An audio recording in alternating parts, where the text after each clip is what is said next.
The Bitcoin Group, the American original, is filmed in front of a live studio audience. For over the last 10 seconds, the sharpest Satoshis, the best Bitcoins, the hardest cryptocurrency talk. Today's episode is brought to you by V8 and Twinkies. We'd like to welcome our panelists, including Chris Ellis from Feathercoin, currently filming himself. Megan Lords from Bitcoin, Not Bombs. Davy Barker from ShinyBadges.com. How's it going?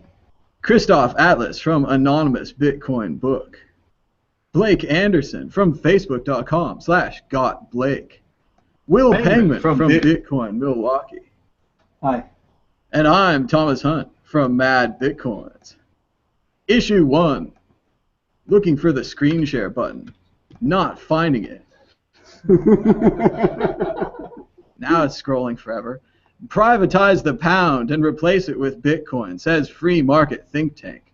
How am I going to read the script while I'm looking at the article? This is not going to work. Old-fashioned legacy money has no competitive advantage with Bitcoin. Bitcoin is simply better money. It's easier to send, easier to divide, requires no physical printing. It's just plain better. What do you think of the think tank's plan? Chris Ellis. I think it's a pretty silly idea. I don't know who came up with this, or whether it was a publicity stunt, or whether anyone was on it. On that article that you quoted from The Guardian, you should definitely scroll down to the comments at the bottom, because that's where a lot of people raised some really, really sensible points. The analogy that the author made to things like British Gas and British Telecom, which were privatised in the 90s in the UK, are not very good examples of this, because Bitcoin isn't really a privatized currency, right? Like, it's everyone's currency, everyone owns it. So none of those metaphors are going to work. And also, it's because it's got such a low trading volume, it would be easy as hell for anyone to manipulate a whole nation-state's currency just by putting a few $1 million onto the exchange. So I think it's quite a reckless idea. I like where they're coming from. And I definitely think like somewhere like Tuvalu or somewhere really, really small could probably experiment with something like that, as long as they ease themselves in slowly. But I don't think it's a good, I think it's a good headline. I think it worked very well for The Guardian. They clearly got a lot of click-throughs and a lot of controversy, but I don't think it's a very sensible idea. Megan Lords. Yeah, I don't know that I'm taking it super seriously either. I don't think this is the way to get, you can't force mass adoption with Bitcoin. Just because you're putting this idea out there, oh, we need to make, Bitcoin the currency, privatized pound. I don't really think it's serious. Like Chris said, it's a good headline, but I don't know that he was all that serious about it. So. Davy Barker on the same camera. In the same room, even. Yes.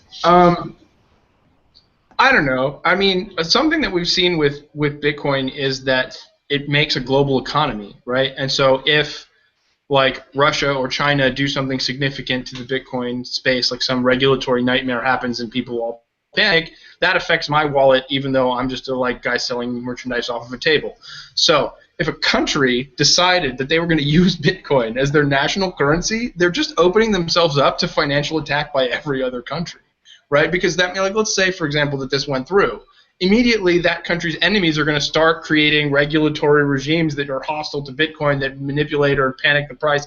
I mean, governments can't deal with currency fluctuations now, and they're like these slow Titanic sinking currencies, and they're still too volatile for an economy. So if a national economy was dealing with the volatility of Bitcoin, it just sounds like a disaster to me.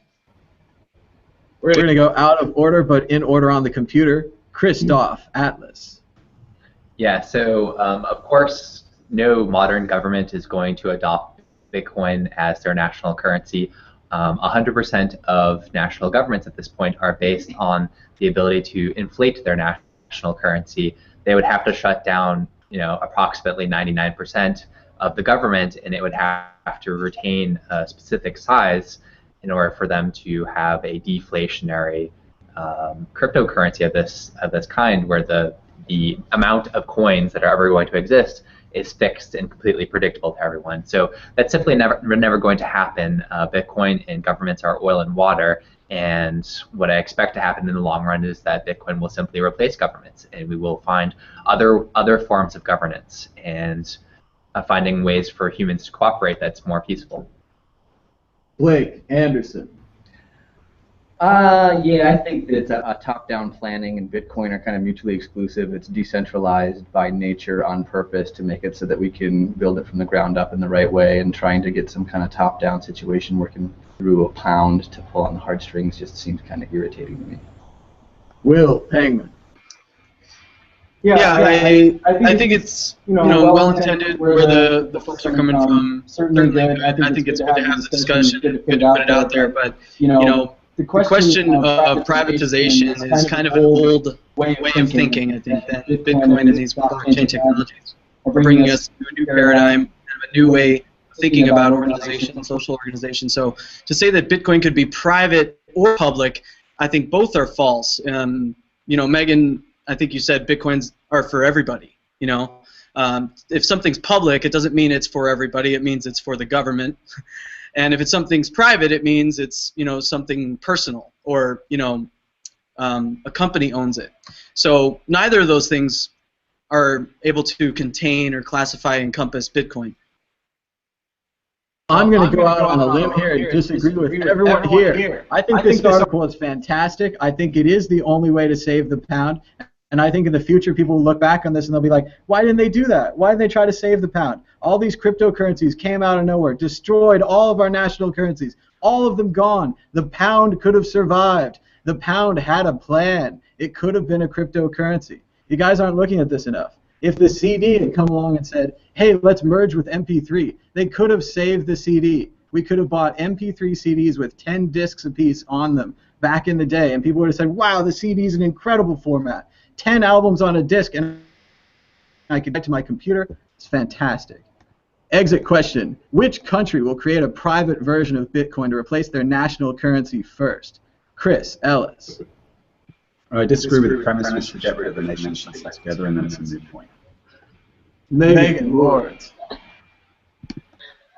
Oh wow, that was great. I'm gonna have to agree with Chris on that one. I don't really know. I don't really care. Davi Barker. It's obvious. It's Somalia. They have the communications infrastructure. They have they have pirates. It's already a data haven. I mean, obviously Somalia will be the first national cryptocurrency. You're here. We'd also accept Kenya with M-Pesa. Christoph Atlas.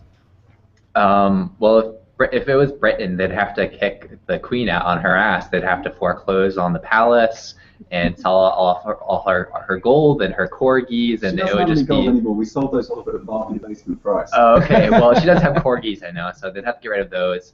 They'd have to stop marrying off to inbreds, and it would be a sad day for England, I think.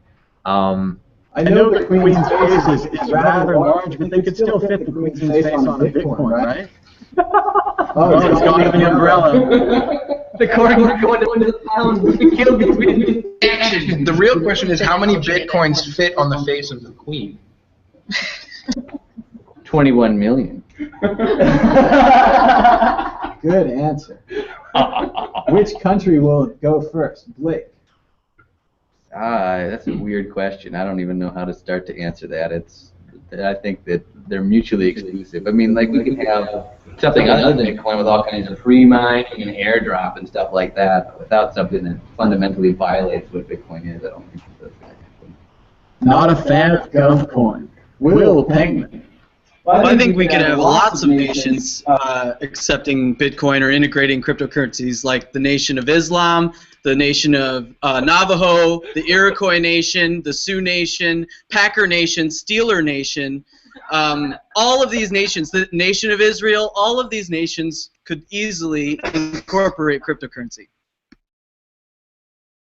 I like how you mixed in together the Nation of Islam and Packer Nation. That was eloquent. Very nice.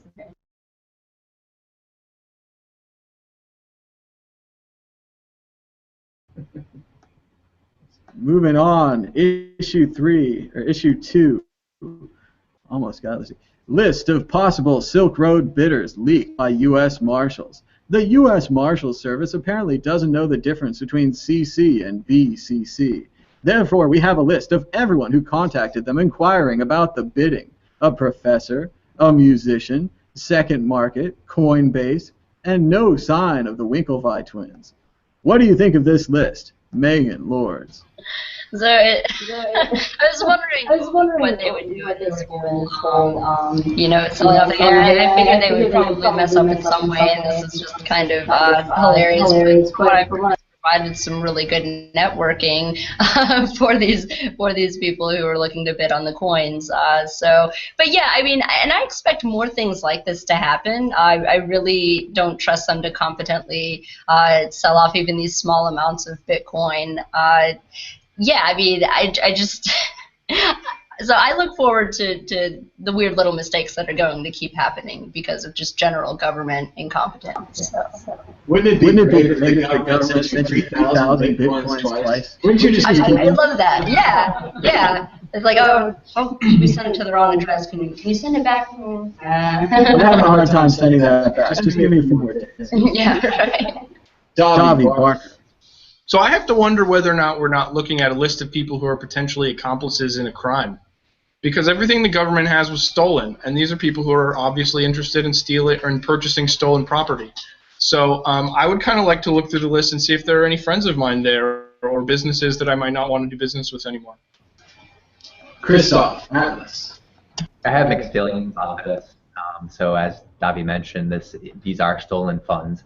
I don't think that we could ever really get them back to their rightful owners because they're on this kind of anonymity network and they have pseudonyms. The site has been shut down since then. Like that would be quite an engineering feat to get the funds back to the original owners.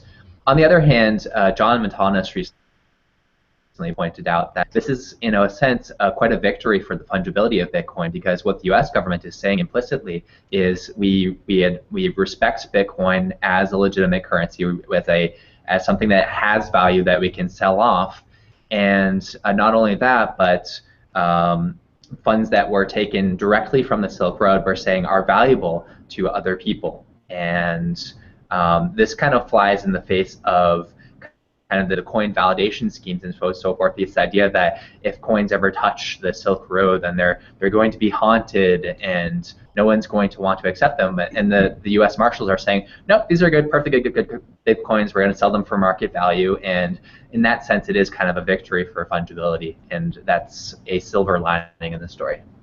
Blake Anderson. Yeah, it's interesting to me to see a government say, you know, we're going to tax Bitcoin. And then it's like, well, you're aware that there can be a new ledger entry for every single transaction. That is a giant circle of growth growing in every single direction. I mean, Coinbase alone is hard-coded or coded so that a new address is generated for every single transaction, meaning to me that Coinbase in and of itself is making enough convoluted activity that makes, you know, auditing a nightmare. So when the government says that they're going to audit Bitcoin, which is what they're implying when they say they're going to tax it, and then they can't handle ubiquitous email technology correctly with the U.S. Marshals Office, which is in charge of witness protection, that just, you know, blew the cover of like, what, 40 or 50 people. So it's just, the entire thing to me seems to be like, we're the masters of the universe. We can't spell our own name, but ignore that. But we're gonna figure it all out. Just makes you really excited to go into the witness protection program, right? Yeah, no kidding. My gosh. We're incredibly fortunate. The list of bidders, not a list of spies that went out, but we'll hang on for the spy list next time. Will Pangman. Yeah, I'd be incensed if I was a person who had inquired and this list came out. It's just more proof you can't trust these guys, you know, to even like tie their own shoes or cross all their T's and dot all their I's. You know, you're gonna be outed whether it's witness protection or, you know, a secret bidding list for suitors for some Bitcoins, you know, auctioned by the FBI. It is a victory for Bitcoin. The Silk Road bust in many ways was a victory for Bitcoin, and that they acknowledged through the seizure of these assets, you know, that it was valuable was a victory for Bitcoin. And we live in a parasitic system, so there will be some victims, unfortunately. There will be some martyrs, unfortunately, and hopefully we can reduce that number dramatically. And avoid a lot of that, you know. The quicker we get to full acceptance of this technology, the fewer martyrs there will have to be, and so on. The less resistance that is faced toward the adoption, the fewer martyrs, which is all good. So we're all working towards that. And right now, it's unfortunate that there's someone, you know, held in solitary whose, you know, property was stolen by these this gang, you know. So it's a good thing. It's all a good thing. It's sad that this has to hurt people along the way, but the closer we get to adoption of technologies like Bitcoin, the closer we'll get to more peaceful interactions, more decentralized authority, and that's all good, and that will lead to less violence and fewer martyrs eventually. So we just have to shepherd as best we can these situations, everything that's at our fingertips. You know, those of you watching, all of us here sitting around, everyone here in D.C. at this conference, we all have a huge responsibility. Well, and remember, the worst thing the government could have done was refuse to sell the Bitcoins. They could have said these are trinkets and they have no value, and we're just going to store them. Or burn them. Or burn them.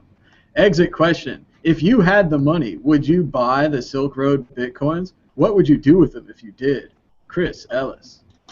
Oh, I didn't answer it the first time around. Oh. Well, actually, everyone made really good points, but all I really wanted to add was that you can't stop information from traveling anymore. Like, it's possible.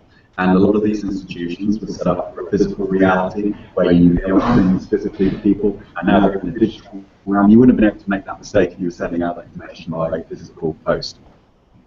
So I don't think they could have avoided it. I think it's actually good for the pricing, the sentiment to the market. I think it's good that everyone knows, you know, what's coming. And what I'd really like to see is whoever actually gets those coins actually does put it back into its fund to help Privatise the court case.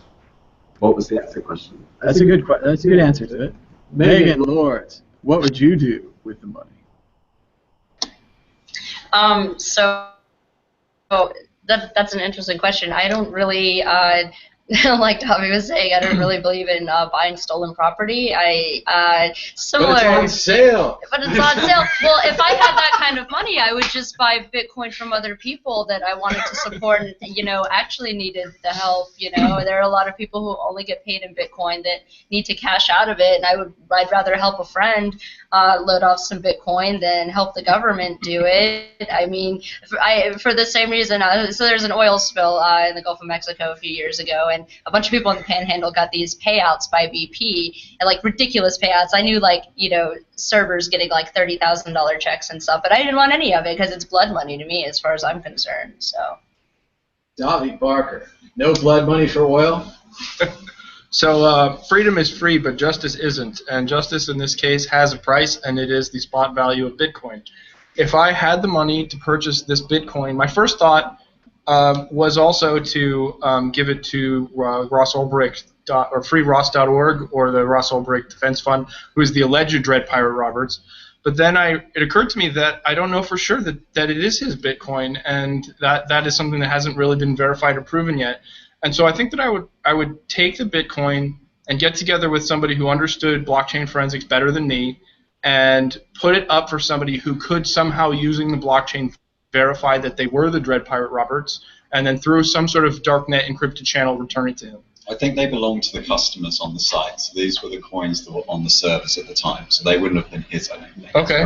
Well, then the same thing. I would try to, like, actually, rather than using the justice system, quote unquote, I would try to use the blockchain forensics to return it to who could claim it rightfully. Christoph, Atlas. Sorry, I had to unmute myself. Yeah, I don't know. It's hard to say. So I guess if they're selling stolen Bitcoins for a discount, that kind of makes them like the guy selling, you know, bootleg DVDs out of the back of a car. I look forward to the day when the FBI is doing that on a full-time basis, where they simply try to steal Bitcoins from other people and sell them out of the back of a car. I think that will be a very productive use of their time relative to what they're doing now. I would have jumped to the defense of a bootlegger. There's no natural crime involved in creating a bootleg DVD and selling it out of the back of a car. That's an entrepreneur. He's doing honest work. Government is completely different from that. Fair enough. I agree with what you said, but I agree with that too, as far as it's funny that it's so much worse than what the government is doing because they have taken away the original instead of making a copy. And I mean, I guess if I had the opportunity to buy coins on sale that I knew were stolen, if I did that, I think it would illustrate that I don't really understand Bitcoin and what's going on and why we're doing all this, so I don't think I would. Will Pangman. I think there are lots of worthy reasons to put up a bid on some of these, packages of coins, and whether it's to perform an incredibly intense experiment like Davi described to try and reconstitute these customers of the Silk Road through blockchain forensics. What a daunting task, but that would be, I think a fascinating undertaking. Or Chris's plan to set up a fund for DPR's defense, or maybe just a nonprofit organization as a whole that helps victims of essentially nonviolent criminals who are victims of the drug war. Exactly, yeah. That would be, there's a lot of people who are really innocent too that could be freed with a fund like that too. So there's lots of interesting projects that could happen. I mean, there's good reason to determine for oneself that they would not purchase stolen goods or purchase anything from the government. There's definitely good reason for that. I think there's also many reasonable strategies for putting up a bid and doing some good with it. So I'm interested to see what happens. I know that this list being released definitely stimulated a lot more interest now that other potential buyers know who the early interested buyers are. So there's probably, that could have been, again, part of the plan too. We tend to think government is this big accident problem, tripping over themselves all the time and not getting anything done. Occasionally, they're very, very efficient at what they do. Think education. They're very, very efficient in that, and this could be just an interesting marketing approach to stimulate more interest in this package. So it's going to be a great sale. Moving on, issue 3. Bitcoin security firm BitGo raises $12 million. BitGo, creators of the first available multi-signature wallet, just scored $12 million in venture capital, including investments from celebrity super investor Ashton Kutcher. What are you more excited about, the multi-signature wallet or the seemingly unending flow of venture capital into Bitcoin? Davi Barker. Wow, you're going to go to me first? Okay. So the question is, what am I more excited about? I guess I don't know enough about this project in particular. I do like the idea that there is a lot of venture capital in the Bitcoin space because that means we're going to see other kinds of innovation happening. But I mean, a multi-signature wallet is a big deal. So I'll take the wild card on the venture capital. Christoph, Atlas. It is hugely important that we continue to build tools that can help us protect our funds. We are moving to a completely new paradigm for money. A lot of that revolves around people being their own bankers, but leaving all of that responsibility and the intricacies and the technical know-how up to the average person is just not, it's not a reasonable expectation. So we need tools for everyone to, get their coins secured, and I really do think that's a hugely important project. I don't want people to get into the Bitcoin space simply to have their coins taken away through some malware infection or whatever. To me, that's hugely disappointing to see. And this is something I care about a lot. So I hope that they do a good job with the product. I don't know about anything about the details of it. I'd love to find more out about it. Blake Anderson. I'm just really excited to talk about Ashton Kutcher. So that's what I want to talk about because he is dreamy and a half. I'm really excited that he's investing in Bitcoin because of the way that he looks and the way that he sounds when he talks. Somebody's trying to get a job. Will Pangman. Yeah, BitGo's awesome. I'm a customer. I like it. I'm excited for more feature rollouts and things like that, and maybe even stashing greater amounts in there. Yeah, multi-signature is a huge step in the right direction for the average user of computers, not just the average Bitcoin user. And it still gives you full control over your private keys. You can get really creative with how you secure them now, and yeah, it's awesome. We need to see tools like this. They need some more competitors so that more innovation can go faster, and it's great. They're coming to market at the right time. I was hearing a few months back that Bitcoin-related apps that people were thinking of that would make Bitcoin and cryptocurrency more user-friendly were too ahead of their time, when I would talk about them with people or in tech circles, and I disagreed, and I'm really glad to feel somewhat vindicated in that disagreement, because these things are a little over everyone's head, but they are actually going to make things a lot easier for the average user, and that's great. So, go BitGo, keep going. Go BitGo, go. And all thanks to Kelso from That 70s Show. Chris Ellis. I really like the technology. There are lots of other companies that are also doing this, and this became necessary after the MTGOX fiasco. What it did was it actually provided people an incentive to get their heads down and actually do some real work.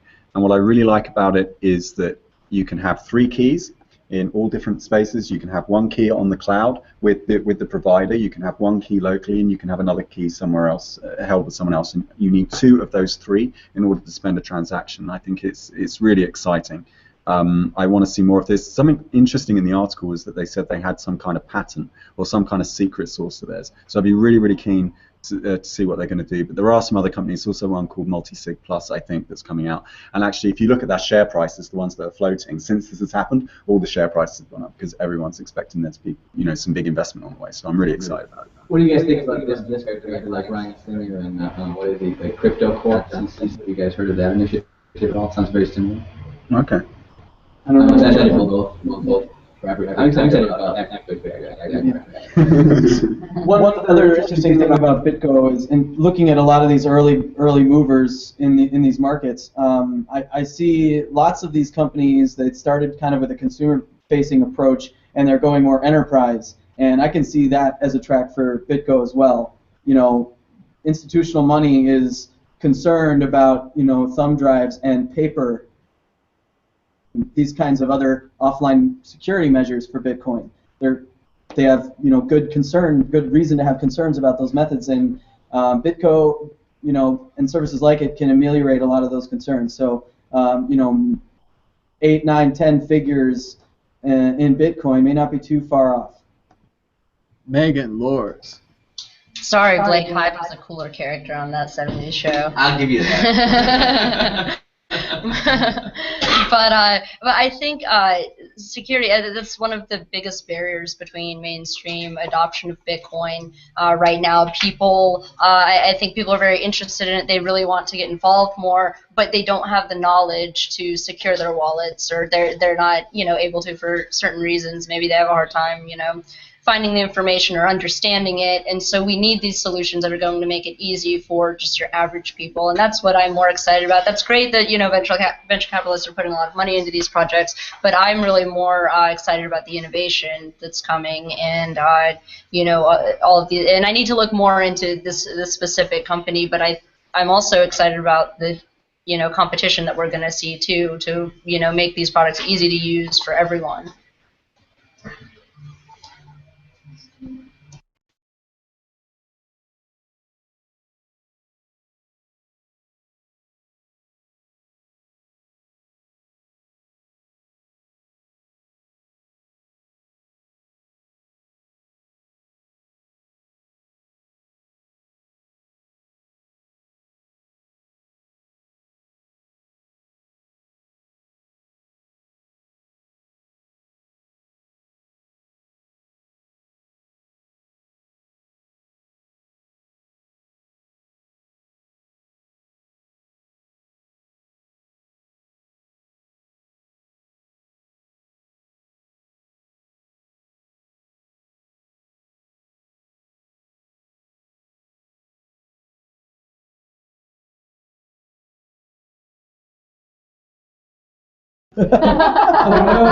I'll just do it again. Yay! Yay!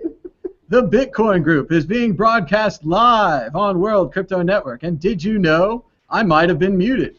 Chris Ellis and Mad Bitcoins are touring America, and you can help. Donate and they'll travel further, eat more Twinkies, and drink more V8. So far, we've raised more than 3.35 Bitcoins. And the screen is going all in infinite tunneling. And the more you raise, the more we'll travel. So the more videos of Chris Ellis in America you'll see eating Twinkies thanks to your donations. And Bitcoin. And the more professional the videos will get, the more Bitcoins we get. So it's worth donating. I don't know about that. Where's Chris Ellis going to end up next, Tom? It's a lot of promising the more professional the videos will get. I'm still worried about that one. Issue 4, Bitcoin to be the new title sponsor on St. Petersburg Bowl. The Bitcoin Bowl. Bitcoin and football together at last. BitPay has just announced a sponsorship deal with the St. Petersburg Bowl. This is the same exact words. The Bitcoin Bowl. Will it be just as exciting as the Doge car or more exciting? Let's go to Christoph Atlas. Try to get his infinite screen off my screen. All right, so this reminds me of like the Doge car race, right? And it gives you a little bit. You're becoming a football fan. You're converting, going over. No, I mean maybe I'll watch one thing because it's Bitcoin sponsored, but I mean it gives me some perspective, right? Because I was all excited. Yeah, Dogecoin, they've sponsored this driver, got a lot of attention, and then just one company in Bitcoin is able to duplicate their efforts, and it gives you like a sense of perspective of just how far above Bitcoin is with these other altcoins. And I've been following the altcoin space for a while now on my show, and so you have like Bitcoin way up there in the stratosphere. We get all concerned and like, oh, the price is kind of low right now, right? But it's like the first cryptocurrency problems, right? Because then you have Litecoin way below that, still hugely above the rest of the pack, and I think that we'll probably see, it will probably be like this for a long time to come, that we'll have this one cryptocurrency that is just so massive that even just one company in the space can accomplish what a single altcoin can. And I think that's interesting to think about. Blake Anderson, are you excited about the Bitcoin Bowl and Bitcoin and football? I'm not a huge fan of bread and circuit. I think that ubiquity is good, so I'm all for it.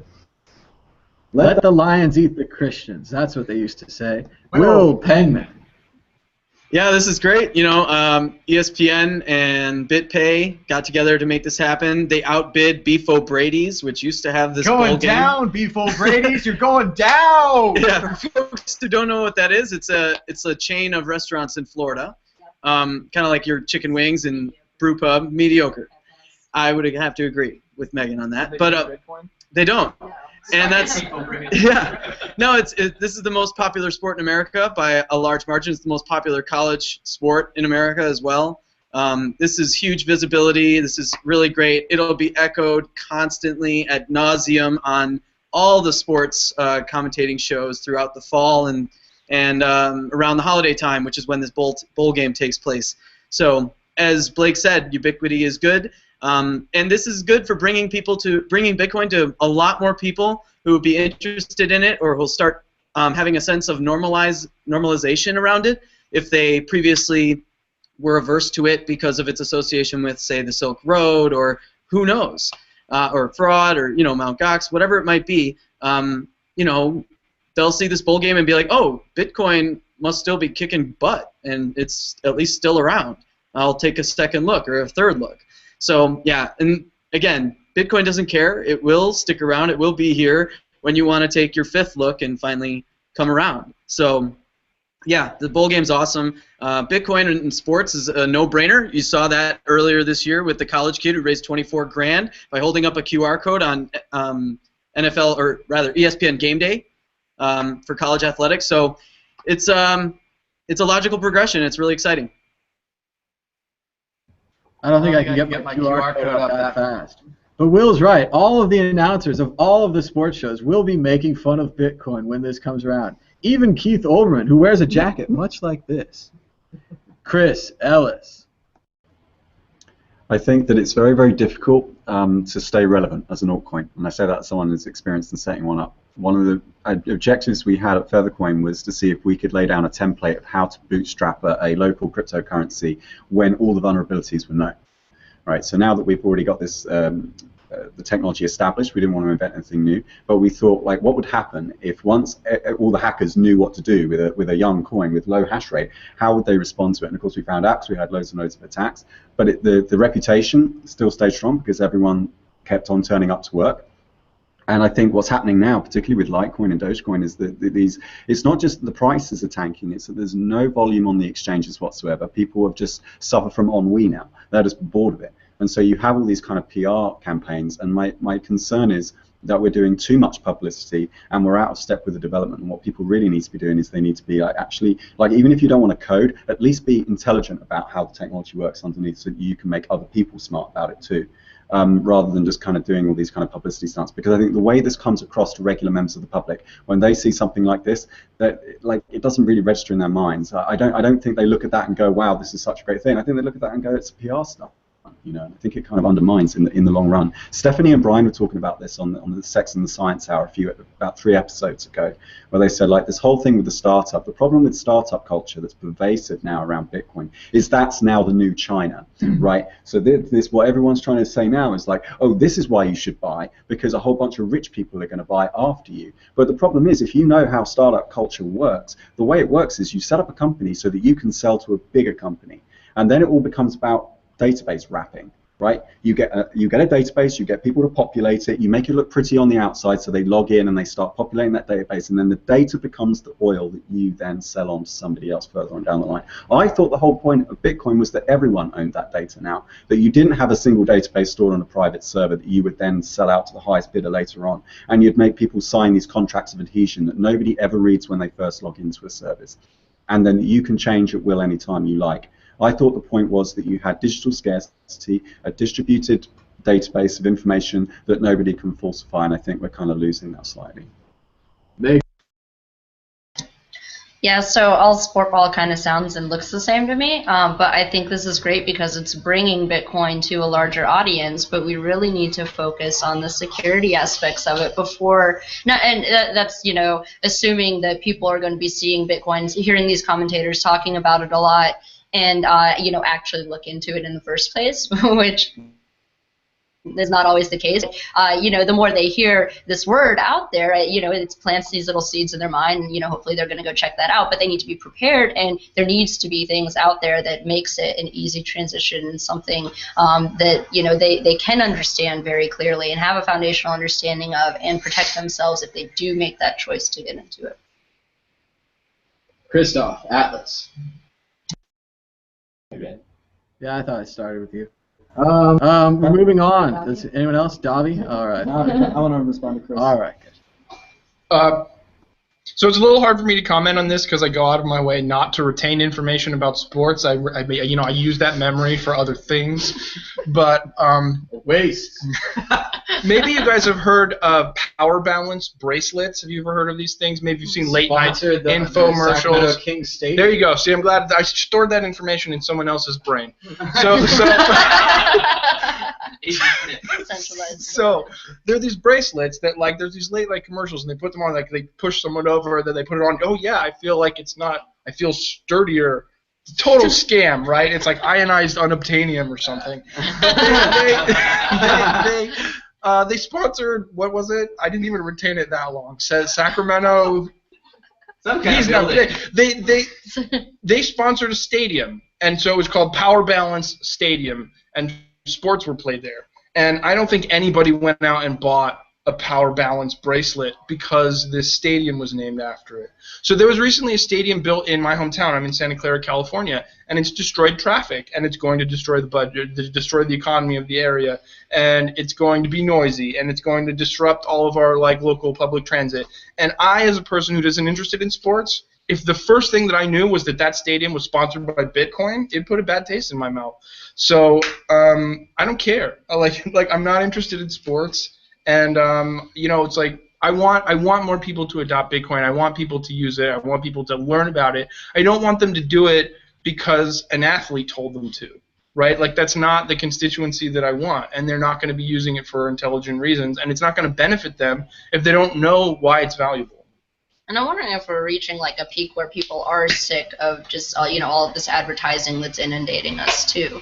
But it's not even advertising, it's advertorial. So these are adverts masquerading as editorials. Oh, totally, yeah.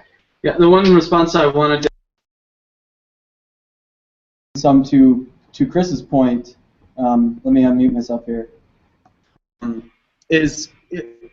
I guess starting with Davi's point, there are some really tragic branding attempts, you know, that companies do. You know, if you're a company with a crap product that's relying on gimmicks and swindling, then, you know, any kind of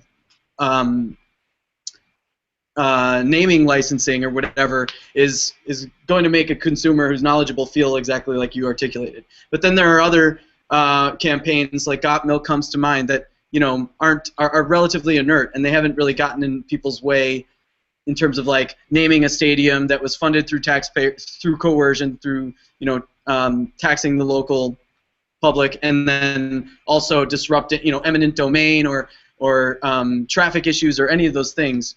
So I do think that there are clever naming opportunities for brands, and Bitcoin as a brand can do that. BitPay or other companies should be doing that. It's definitely a good idea for visibility. I mean, BitPay is probably the leading merchant processor, even though it's got some big competitors in the world, and it's gaining steam all the time. They're growing constantly, and they're very well-run company. I think we all would probably agree, any of us who've used the services, and yeah, their growth is something to cheerlead for all of us. So that's the reason I was behind it. The thing about not as to Chris's point, having like Bitcoin has had a PR problem, and Dogecoin has set many good examples with the car and many other things. The bigger problem, I think Chris is right. Supporting development of the core technology has been hotly discussed lately in past months, and certainly needs more attention. And there's a lot of creative talk right now on forums and in certain mailing lists I'm a part of about what to do to pay developers better and encourage that and incentivize, create better incentives, which is really exciting stuff that people are thinking about that. It may not be popping up as clearly as like press releases and these big branding opportunities or but these things build steam around everything. It's kind of like a chicken and the egg thing. I don't know how we can get what we need bootstrapping Bitcoin as a whole, thinking of it like that. We're still in the baby days. We're still in the early stages. So yeah, it's a chicken and the egg thing. We need the PR, which has suffered in the past, and we also need to nurture the development of the core technology, which is suffering now. So yeah, it's a tightrope walk. All right, moving on to questions and answers. And we'll have some stuff. Jay says, wow, this looks great, you guys. Bitcoin history here. And James M. says, who needs the foundation? We have the group right here. We also have a lot of comments on the mutes. We're trying to stay muted. We're trying to get the sound right for this live show. It might not be working that well. James M. has a question. So I guess if you deposited into the Silk Road, you didn't have the keys. I'd like to know more how it worked. I think the Silk Road worked like Mt. Gox, where they had an internal system that was handling the Bitcoin. So you would deposit your Bitcoins, essentially lose your keys. Then you would gain Silk Road Bitcoins, which you would trade like tokens, and then you would take those out the other side the same way the Mt. Gox were, a off blockchain type system. Yeah, so Gox was a bank failure, Silk Road was a bank shutdown. Yep. Let's see what else we got. Other questions. I think we got a good question for Will here. What's the best way to approach a local business in regards to getting them to start accepting Bitcoin from an implementer's point of view? Formal introduction, business cards, casual conversation, follow-up time, certain types of businesses. Will, tell us about local businesses. So I think first it starts with you got to have some presentation skills. So if you have a little bit of a sales background, even if you had a small business or were a paper boy or anything entrepreneurial, that helps a lot. You need to have a little bit of presentation skills, so you know how to handle objections and you know how to maintain, gain trust and maintain attention. That's the basic stuff, because those things are important because Bitcoin is so fringe still seeming, I guess, and also complicated to understand. So that stuff is really important. What works for me is just being spontaneous. If you're walking down the street, the door's open, it's off hours. Like sometimes. I don't know, a couple of weeks ago I was walking down the street, it was like 2 p.m. There's this nightclub that I know is not open at 2 p.m. on a weekday. They open at 5 or 6 or whatever, but the door was open. I walked in, I figured the manager was in there or someone was in there, some authority for the establishment, and I just mention that I know of a local meetup in town. We'd like to host an event here. Do you accept Bitcoin? What do you know about it? What can I tell you about it? And that went really well. So we ended up holding an event there, and they accept Bitcoin now. So be spontaneous. Make sure you're knowledgeable. The person asking the question said something about integration. If you are an affiliate partner with some of these merchant processing companies, Coinbase, GoCoin, BitPay, then make sure you know your stuff so that when it's prime time and the owner or proprietor of the business is ready to get signed up and get integrated, that you know how to do it. You can do this with friends, or like one way I did early on, about a little over a year ago with BitPay, was I wanted to sell something in the farmers market, so I created a company, and you have some time to actually like register with the state. Register your company with the state. If it's not profitable, you don't have to, and you don't have to go through the trouble. So just create a company and make that a merchant account, and practice selling one good to yourself using BitPay. Figure out how it works, in that way. Those are good strategies. Most importantly, have a group of people who will go with you. We talked on the show before about setting up little bit mobs where you take your meetup or your local Bitcoin group, and just 5 of you, 20 of you walk up and down the strip. Yeah, human DDoS. It's exactly it. It's a flash mob or a human DDoS. I love that. It's and you walk in and you politely say, hey, if you accept Bitcoin today, like right now, I'll help you do it. All of us will patronize your business. And if they can't okay that, or they don't want to, then human PDOS. Yeah, then you just walk next door to the next one, which is nice because usually you don't have to go too many doors down to get one of these companies to agree with you, and then all the other employees that you were just in are going and looking through the window and stuff. I mean, this happens. So can I just make a quick point as well? Switch mics. Which is that I was really interested recently to see an article by a chap called Martin Armstrong, which is on armstrongeconomics.com. Let me just see if I can get that up on the screen view. I think one of the ways you can get this integrated into local businesses is by understanding their needs first and foremost. And so for what I'm really excited about, his headline is, again, just link bait. Google the new bank, roll over Bitcoin, and banks it's time for the internet revolution. And his basic point is that Facebook and Google are applying for banking licenses. And so the idea here being that they're going to usurp Bitcoin because that is going to get in there with fiat. So you'll be able to use your regular currency, your fiat currency, with all the convenience that you get with Bitcoin digitally with your phone. You'll just be able to go in there and tap that without any of the volatility or any of the other teething problems that Bitcoin allegedly has. I think what's more exciting, and perhaps in this article he doesn't spend enough time on, is the idea that this will give people currency choice. So now I think people are very good at recognizing authenticity in other people, and that's why I think that a lot of these PR things don't work, because I think a lot of people see through the advertorial. I think they know when they're being sold to. That's what went wrong with Google, remember, in the early days. When they didn't signal to people what was advertising and what was organic search results, they got into a lot of trouble for that. And I think they were sued, I think, by Idea Lab. I don't want to get into any trouble, but I think there was some tension there, because then they started making all the commercial links green. And that was really, really important. And so I think once you start to get something like Google Wallet that everyone has and is ubiquitous, then the public and the market can decide which currency is the best currency to go with. And you won't have this problem anymore of like, well, how do I sell this? Because you're not really selling somebody anything. Like, you're trying to say, like, this is an experiment. We believe this, and we'd like you to believe it too, but why don't you try? And these are the problems I think it will address. Can I comment on that really quick? Mm-hmm.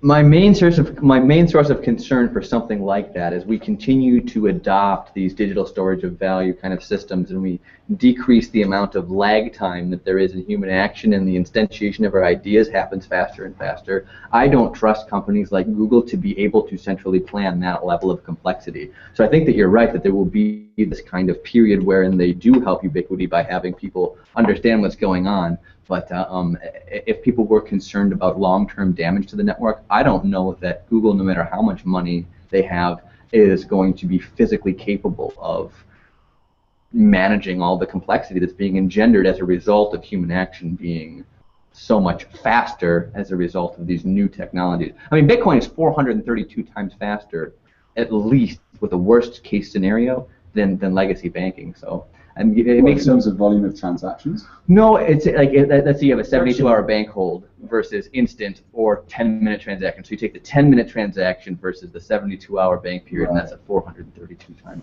Can I point out the gorilla in the room here? The NSA.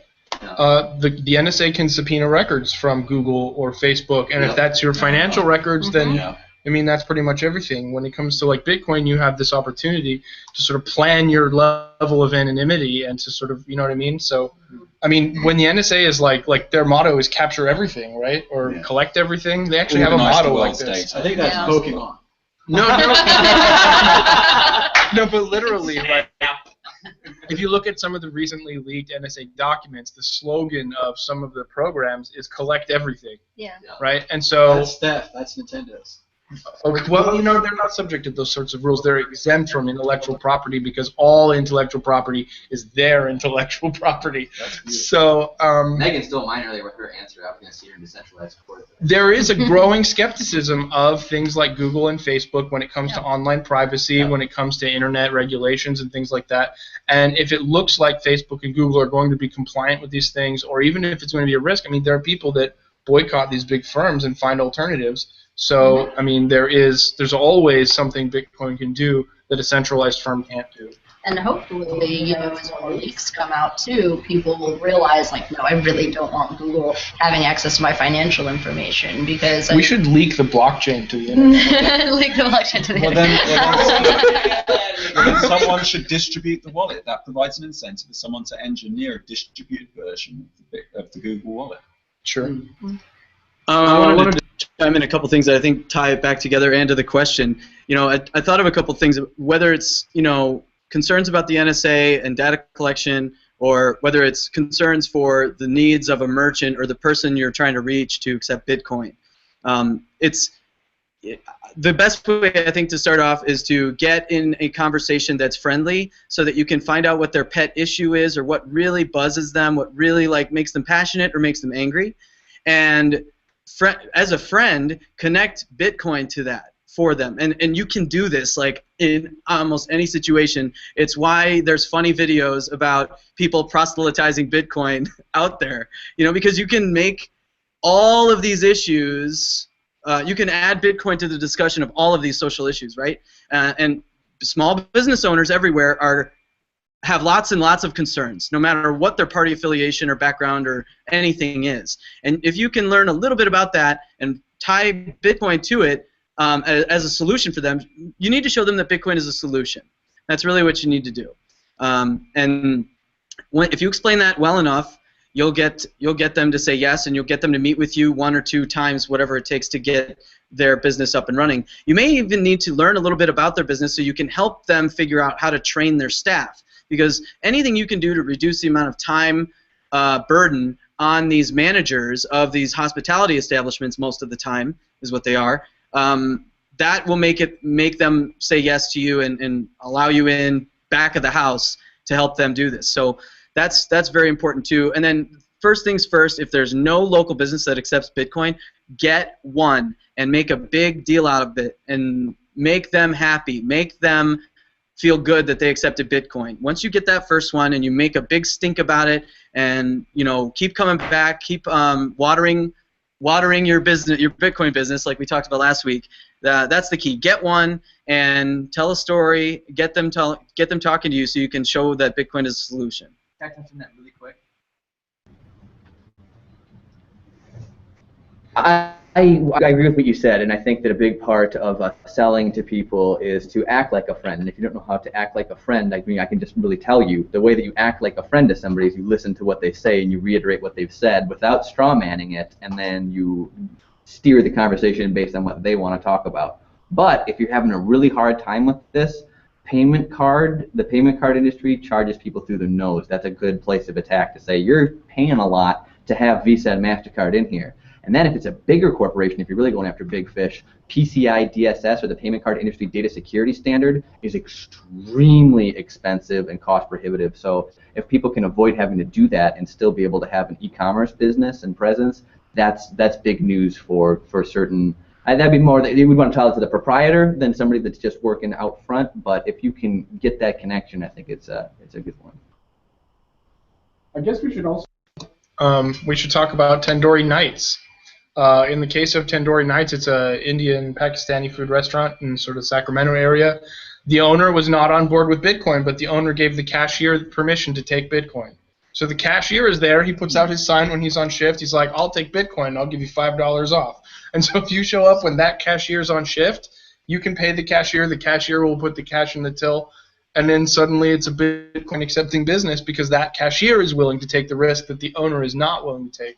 And so that's an option when it's mom and pop shops, when it's cash businesses, when it's there are options like that, like farmers markets. That would be easy to do. So if you can find an employee who's enthusiastic, even if the owner's not, sometimes you can open that up as a place for people to go and spend their Bitcoin. That's rad. I never heard that as a good story. I'll keep that in mind. Yeah, don't give up. Like, keep trying, broker deals like Davi just described, and find someone, whether it's someone in your group who can accept payments from Bitcoin from the rest of the group, and then show the business owner, here's the tab of all these people. They just paid me Bitcoins. You could, benefit from this, and I would be happy to step out as middleman.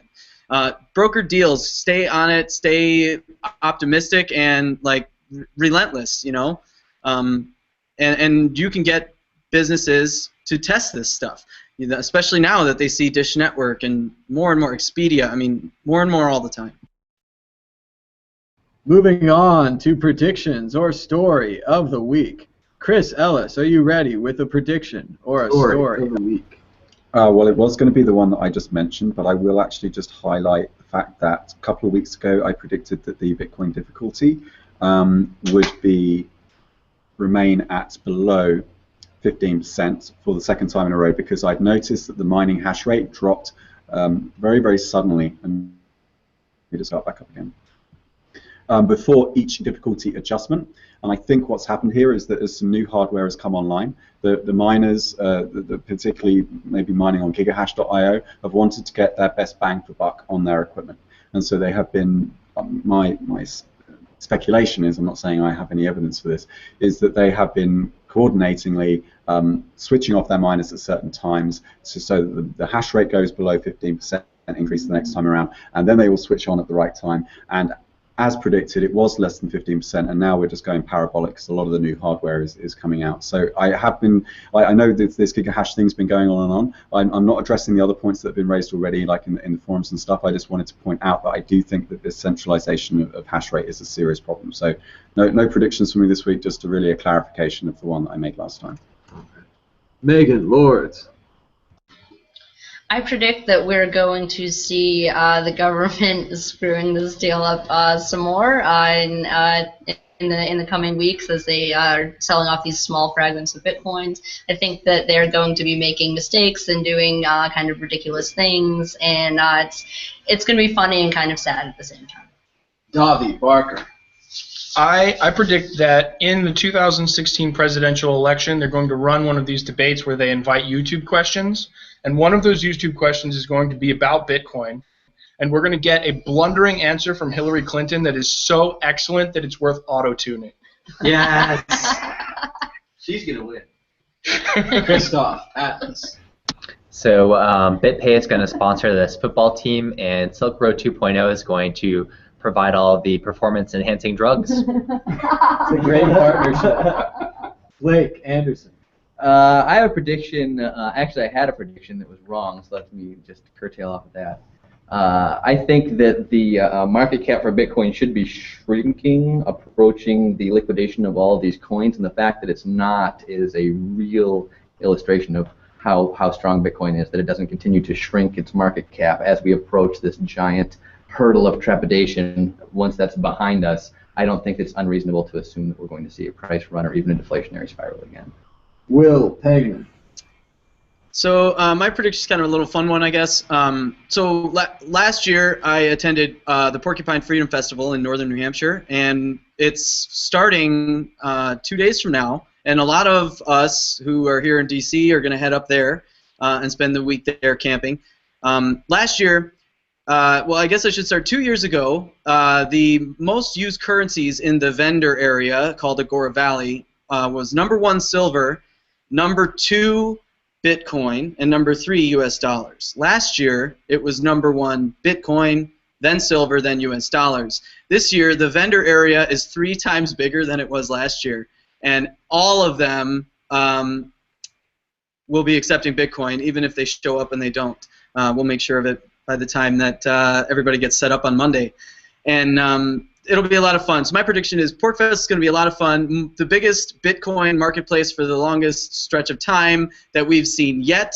And it'll be more widely attended. I think it was the largest gathering of Bitcoiners last year on record, I think. At 1,300 people, I think, attended last year. So really looking forward to that. I think it's going to puncture all of those ceilings. So that's my prediction.